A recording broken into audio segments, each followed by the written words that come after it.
So, we have nothing to fear but fear itself. This is a quote that I'm sure many of you know, at least from some U.S. history class or just from knowledge of U.S. history, but that is a quote from our president, Franklin Delano Roosevelt, during a time of great civil strife. And today I'm going to be talking about the topic of fear, but mainly I'm not going to be talking about how we should fear fear or speak in any way to kind of bolster morale and to make people feel better. No, I'm going to be talking about a time of, well, fear that the majority of the country and the world in Western society held very dear to their hearts, and that is the time of the Red Scare during the 1950s. More specifically, I'm going to be talking about a man known as Senator Joseph McCarthy. He is the one that coined the term McCarthyism, or at least it gained prominence from his name due to his fear-mongering on the topic. So, what we're going to be covering today is what is McCarthyism, how was it used, the effects it had on the country, and the desired outcomes from his perspective and the political motivations that came with it. So first, what is McCarthyism? This is a long, obviously, paragraph definition, but the one I'm just going to be focusing on is the bottom part. Campaign or practice that endorses the use of unfair allegations and investigations.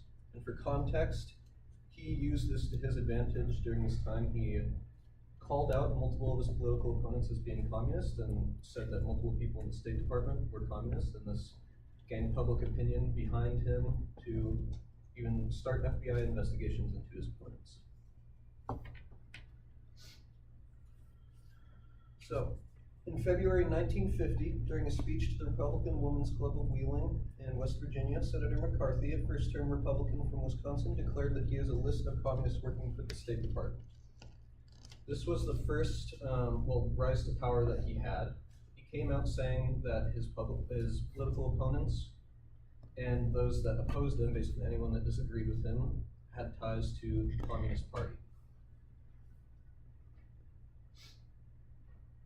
McCarthy had campaigned against specifically these two opponents because they were the most prominent against him. It's Tidings and Lucas, and both lost their races due to this. Many politicians and journalists interpreted these defeats as a sign of public support for McCarthyism. What he did to these people was he came out saying that simply because they disagreed with him, that they disagreed with America and disagreed with democracy. And this led for people, the general public of America, to push for FBI investigations going into his political opponents.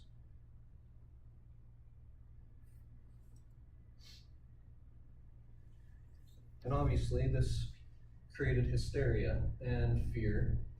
And most importantly, when using this, I know I've been summarizing most of what McCarthy did, but if you ever come and find yourself into the situation as a politician that has substantial power and is a time of somewhat civil strife and fear, context is the most important thing when using this to your advantage. The context of this time period is obviously the Red Scare. Now, for a modern example, this wasn't necessarily McCarthyism, but it was interpreted kind of the same way. 9/11 was an extreme tragedy, probably the biggest one to date in American history. And what followed it was President George W. Bush's push to have a war on terrorism. And what that included is going to war in Iraq and pushed his political agenda. Now, he didn't oust his political opponents in this way. He just pushed something that was very near and dear to him and very near and dear to the American people. So, to sum it up, if you are going to find yourself in a position of power and you wish to use fear as a tactic to push your agenda and to remove your political opponents, the most important thing you must have is context to the situation, because without context, you have no means to instill fear. Then you just be looked at as kind of a lunatic.